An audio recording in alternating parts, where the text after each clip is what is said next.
오늘은 부활주일입니다.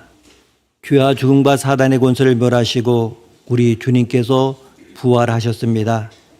부활하신 주님의 은혜와 능력과 평강이 여러분 모두에게 충만하기를 원합니다. 부활은 우리에게 두 가지 시간적 차원을 가지고 찾아옵니다. 그 하나는 미래의 부활입니다. 언젠가 우리는 죽게 될 것입니다. 그리고 우리 몸은 흙으로 돌아가고 우리 영혼은 주님께로 돌아갈 것입니다. 그렇게 정해진 시간을 기다리게 될 것입니다. 그 후에 주님께서 이 세상을 새롭게 하시고 하나님의 나라를 세우시는 그 순간이 올 때 모든 죽은 자들이 다 부활할 것입니다. 그러나 모든 사람의 부활이 동일한 것은 아닙니다.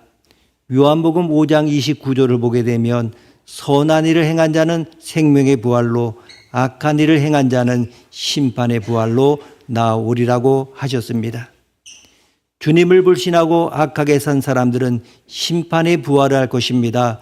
그들은 부활 후에 하나님 앞에서 심판을 받고 영원한 멸망의 불에 떨어질 것입니다. 그러나 자신의 죄를 고백하고 예수님을 구주로 믿으면서 하나님의 뜻을 따라 산 사람들은 생명의 부활을 할 것입니다. 우리의 부활이 바로 생명의 부활입니다. 우리는 주님의 공로를 의지하여 심판에 이르지 않습니다. 내가 진실로 내게 이르노니 내 말을 듣고 또 나 보내신 이를 믿는 자는 영생을 얻었고 심판에 이르지 아니하나니 사망에서 생명으로 옮겼느니라. 그래서 우리들은 썩지 않은 몸으로 부활하여 영원한 생명의 나라에서 살게 되는 것입니다. 이런 부활은 장차 있게 될 부활입니다. 그러나 부활이라고 하는 것이 미래의 것만은 아닙니다. 우리는 주님의 부활의 능력이 이 현재 이 세상에서도 경험하게 됩니다. 오늘 우리는 미래에 있을 생명의 부활을 이미 약속받은 사람으로서 오늘 이 세상에 누리게 될 부활의 능력에 관하여 보게 되면 예수 그리스도께서는 금요일 십자가에 못 박혀 죽으셨습니다. 이튿날은 안식일이었습니다.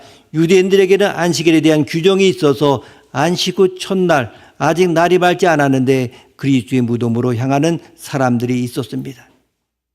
그리스도의 생전에 그분을 따랐던 여자들이었습니다. 그분들은 그분의 시신에 향품을 넣기 위해서 길을 나섰습니다. 이 당시 유대인의 무덤은 바닥에 평평한 굴의 형태였는데 돌로 그 굴의 앞부분을 막았습니다. 그래서 그 여자들은 누가 자기들 위해 돌을 옮겨줄까를 걱정했습니다. 그런데 여자들이 도착했을 때 돌은 이미 굴러져 있었고 무덤은 텅 비어 있었습니다. 마리아는 누군가가 예수님의 시체를 훔쳐간 것으로 생각을 했습니다.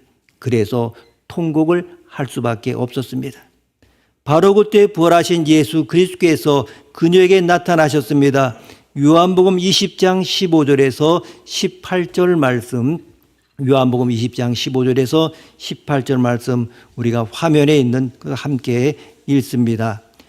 예수께서 이르시되 여자여 어찌하여 울며 누구를 찾느냐 하시니 마리아는 그가 동산지기인 줄 알고 이르되 주여 당신이 옮겼거든 어디 두었는지 내게 이르소서 그리하면 내가 가져가리이다.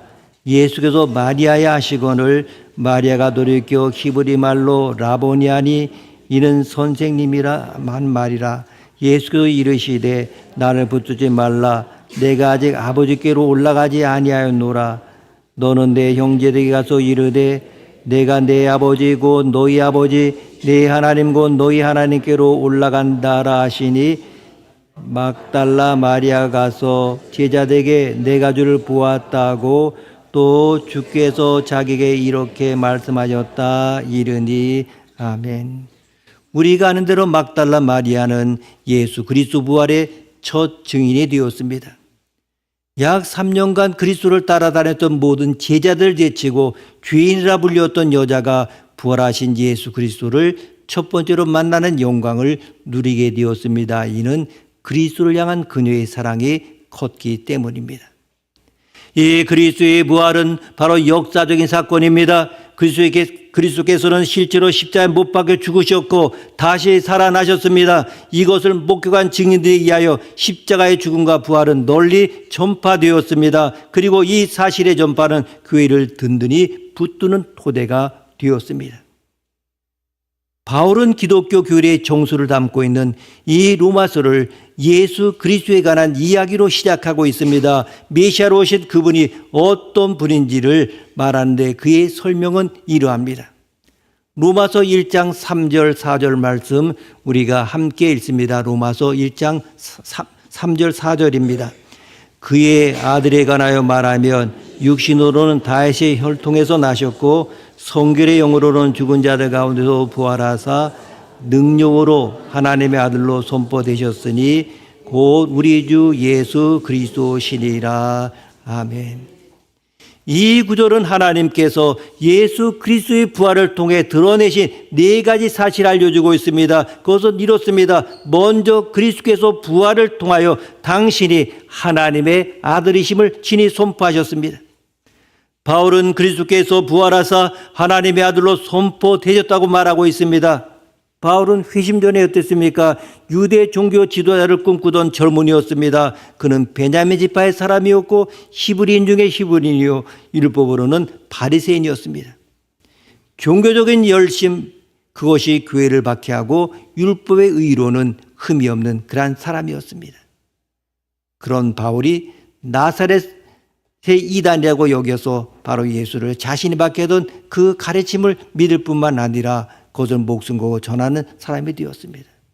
예수를 박해하던 사람, 그가 이단이라 했던 그 사람을 이제 받아들이고 전하는 사람이 됐는데 어떻게 이런 일이 일어났습니까? 이는 그가 예수 그리스도의 부활의 의미를 깨달았기 때문이었습니다. 바울은 예수라는 사람이 십자가에 죽었다는 사실을 알고 있었습니다.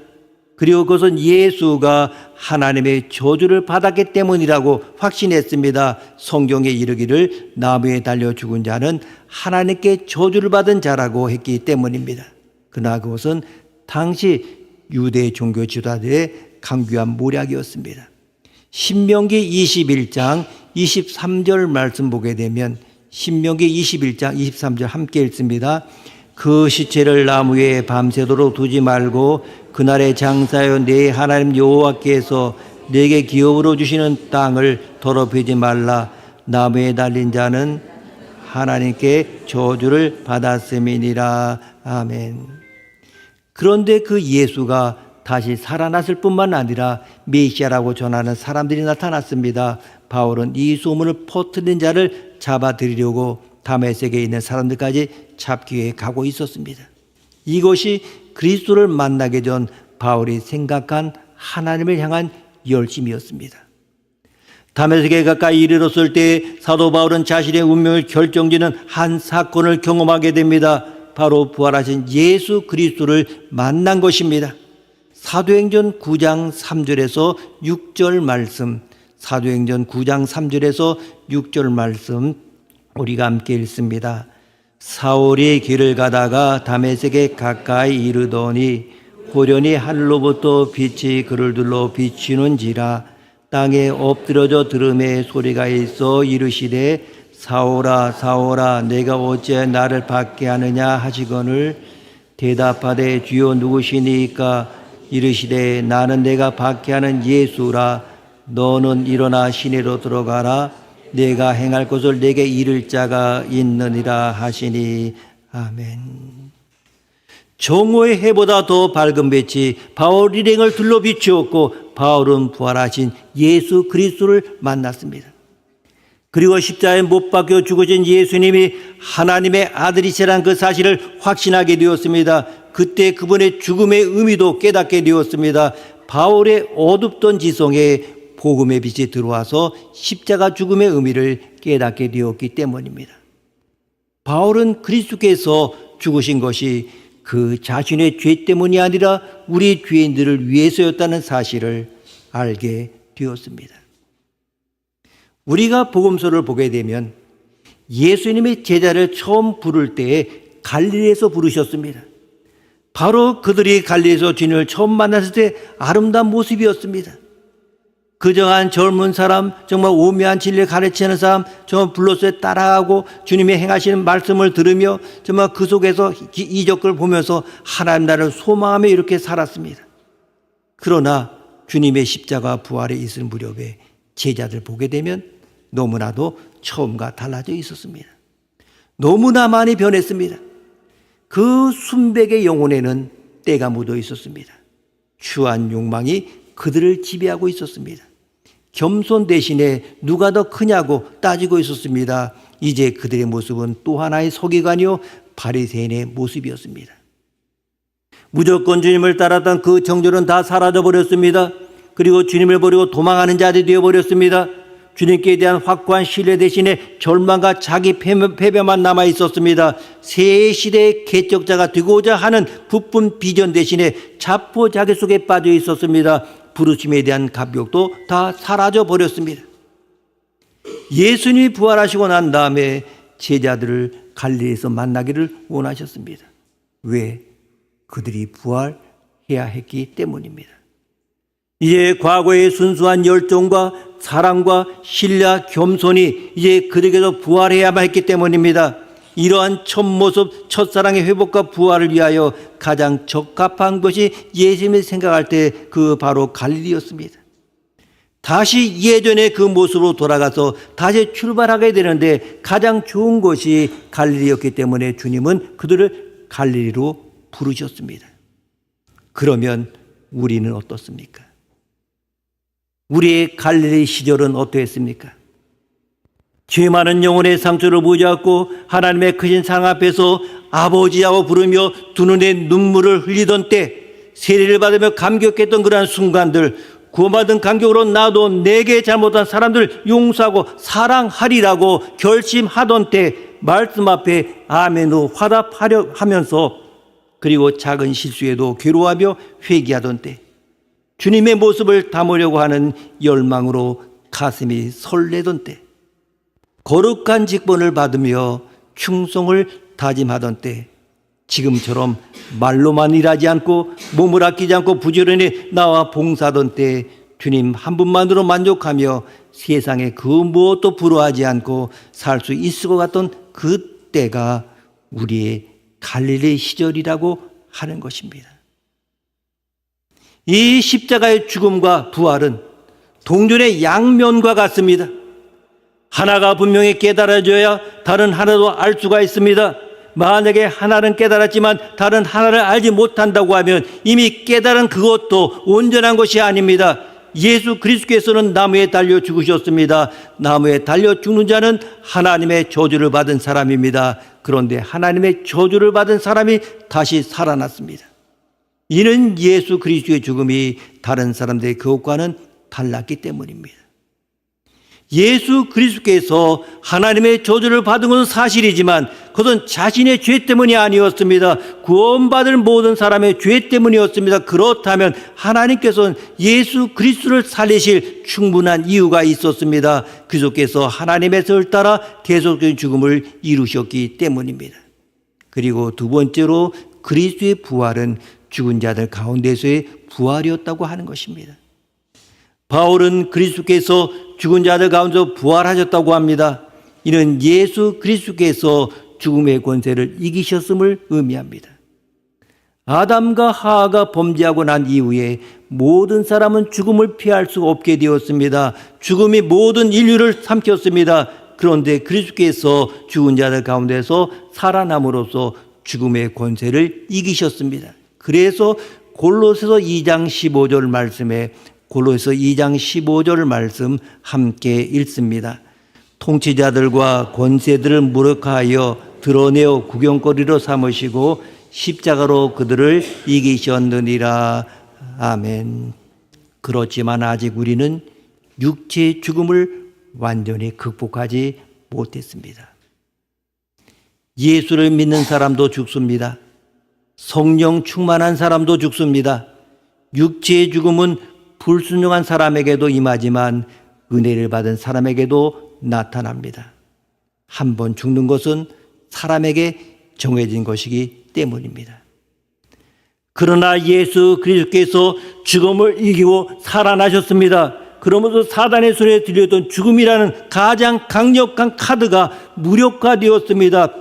그리스도께서는 당신을 믿는 모든 자녀에게 부활을 약속하셨기 때문입니다. 요한복음 11장 25절에서 26절 말씀, 요한복음 11장 25절 26절 말씀 제가 읽겠습니다.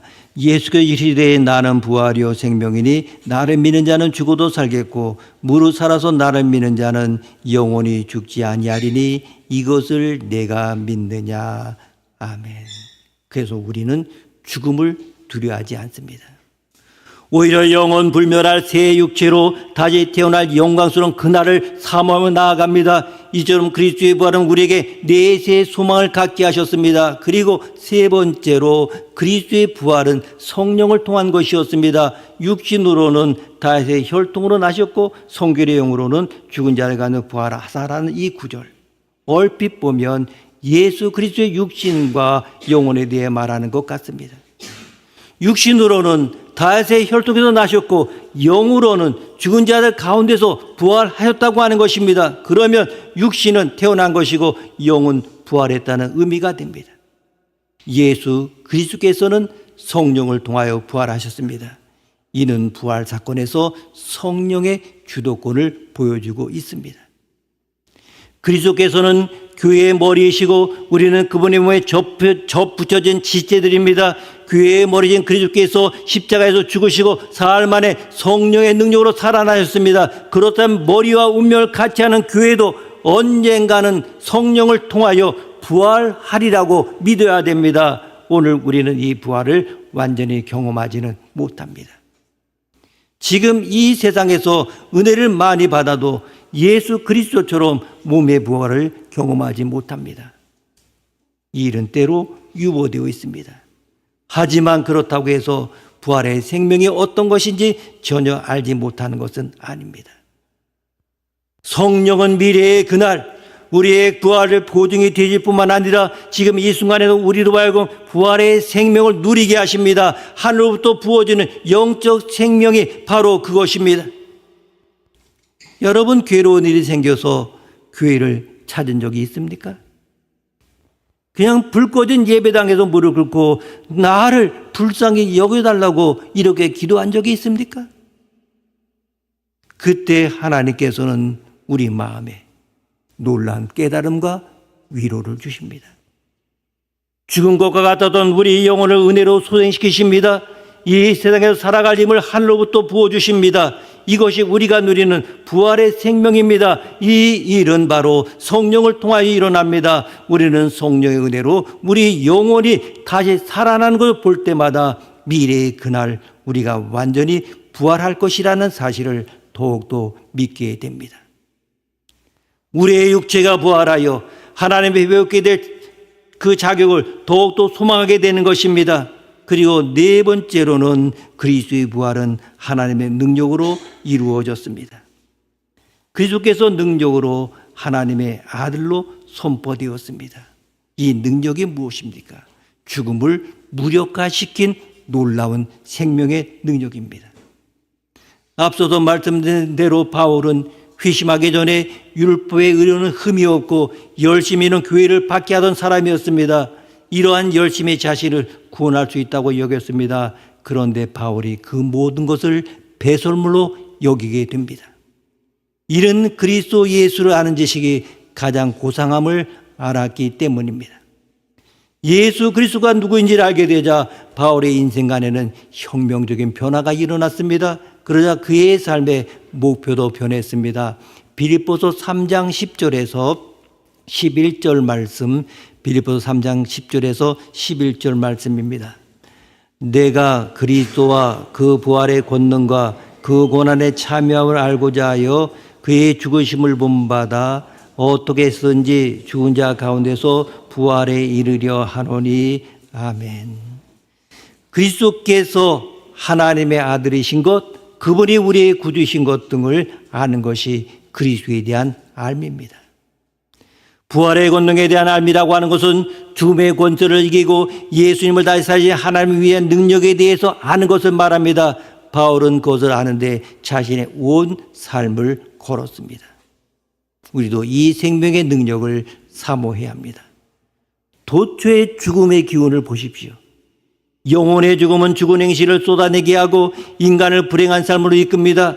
그렇지만 예수 그리스도를 살리신 하나님의 무한한 능력이 죽은 자와 같은 나의 영혼을 다시 살릴 것입니다.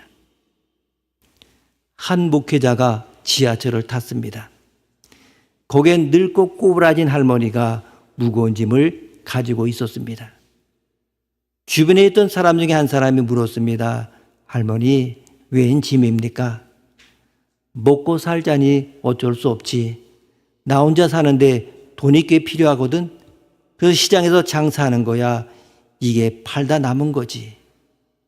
할머니가 안타까워서 어떤 사람이 말했습니다. 할머니, 이렇게 고생하지 말고 양론에 가세요. 제가 절에 다니는데 좋은 양론 소개해 드릴게요.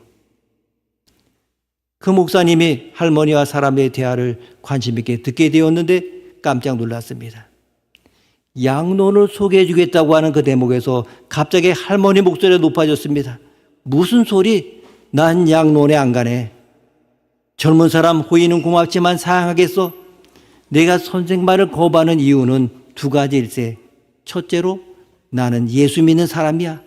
그런데 어떻게 절에서 운영하는 양론에 가겠냐?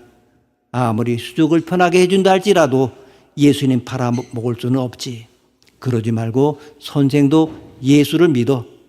예수만이 부활하신 생명의 주님이야. 그리고 두 번째 이유는 하나님은 내가 이 팔다리 가지고 게으르게 먹고 사는 것을 좋아하시지 않으시거든. 난 이 몸을 아끼지 않아. 최선을 다해 살 거야. 돈을 벌 거야. 그 돈으로 뭐 하느냐고? 어려운 이웃이 얼마나 많은데 그렇게 살다가 이 몸뚱아리 죽으면 난 새로운 몸으로 부활한다고. 젊은 양만 알겠소? 말씀은 고마운 것으로 받지. 목사님은 그날 감동을 받았습니다. 거기 어떤 신학자보다도 위대한 분이 있었습니다. 어떤 목회자보다도 사명이 투철한 분이 있었습니다. 할머니 안에는 예수만이 구주임을 믿는 믿음이 있었습니다. 예수님처럼 부활할 것을 믿는 믿음이 있었습니다. 그리고 살아있는 동안에 두 손으로 최선을 다하여 부지런히 살아야 한다는 삶의 신앙이 있었습니다. 그리고 그 노력의 열매로 어려운 사람을 돕겠다고 하는 사랑의 헌신이 있었습니다. 그리고 매 순간 복음을 전도하는 마음이 있었습니다. 그 할머니의 눈매엔 선함과 기쁨이 있었습니다. 이 아름다운 할머니를 보는 순간에 그 목회자의 마음에 깊은 감동과 신선한 충격이 있었습니다. 많이 잊혀졌던 젊은 신학도 시절의 순수한 삶과 신앙에 대한 열정이 되살아나는 것을 느꼈습니다. 그래, 신앙은 복잡한 것이 아니야. 저 할머니처럼 하는 거야. 우리는 분명 살아가면서 나쁜 일도 좋은 일도 만납니다. 때로는 원하지 않은 일도 겪게 됩니다. 질병에 걸리기도 하고 사랑하는 사람에게 배신당하기도 하고 이별을 경험하기도 합니다. 그때 자신이 혼자라는 사실을 절감합니다. 이런 일은 누구에게나 일어납니다. 문제는 무엇입니까? 이런 일은 피할 수 없는데 이것을 이기며 살게 하는 힘이 없다는 것입니다. 예수 그리스도를 믿지 않을 때는 나에게서 그 힘을 찾을 수 있다고 생각했습니다. 그러나 이제 그 힘이 내 안에 없다는 것을 압니다. 오직 십자가의 복음으로 말미암아 성령을 통해서 하늘로부터 온다는 사실을 압니다. 그 힘은 바로 우리의 속사람을 살게 하는 부활의 능력입니다. 예수 그리스도께서 십자가에서 죽고 부활하신 것은 먼 훗날 마지막 날에 있을 육체의 부활만을 위해서가 아닙니다. 오늘 그리스도께서 접붙이신 성도들이 하나님께로부터 오는 충만한 생명을 누리며 살게 하기 위함입니다. 오늘 옛사람은 죽고 새사람은 살게 하시기 위함입니다. 여러분 다시 첫사랑의 자리로 돌아가시기를 바랍니다. 다시 첫 결심의 순간으로 돌아가십시오. 묻은 죄악의 때를 십자가의 보혈로 씻어버리고 새롭게 출발을 해야 합니다. 다시금 우리 영혼의 순수함이, 열정이, 순종과 겸손이, 그리고 위대한 비전이 부활해야 하는 것입니다. 식어버린 믿음, 죄만 남은 열정, 말만 하는 헌신, 상실한 순수함이 부활하여 다시 한번 일어서서 부활하신 주님께서 위대한 교회의 비전을 바라보면서 앞으로 달려가기를 원합니다. 이것이 바로 이 세상에서 체험하는 부활의 능력입니다. 그러므로 매일매일 삶 속에서 부활을 현재적으로 체험해야 합니다. 부활의 영광을 맛보며 살아감으로써 견딜 수 없는 환경을 이기고 사랑할 수 없는 사람을 사랑할 수 있게 됩니다. 부활의 능력을 풍성하게 맛보는 부활 주일이 되기를 원합니다. 기도하시겠습니다. 하나님 아버지, 예수 그리스도께서 십자가에서 죽고 부활하신 그 은혜에 감사합니다. 오늘 그리스도께 접붙이신 성도들이 하나님께로부터 오는 충만한 생명을 누리면서 살게 하시고 옛사람은 죽고 새 사람을 살아가며 우리도 또한 부활하는 은혜를 허락하여 주옵소서. 과거의 순수와 열정과 사랑과 신뢰와 겸손히 부활하게 하옵소서. 부활의 첫 열매 되신 예수님의 이름으로 기도드립니다. 아멘. 네.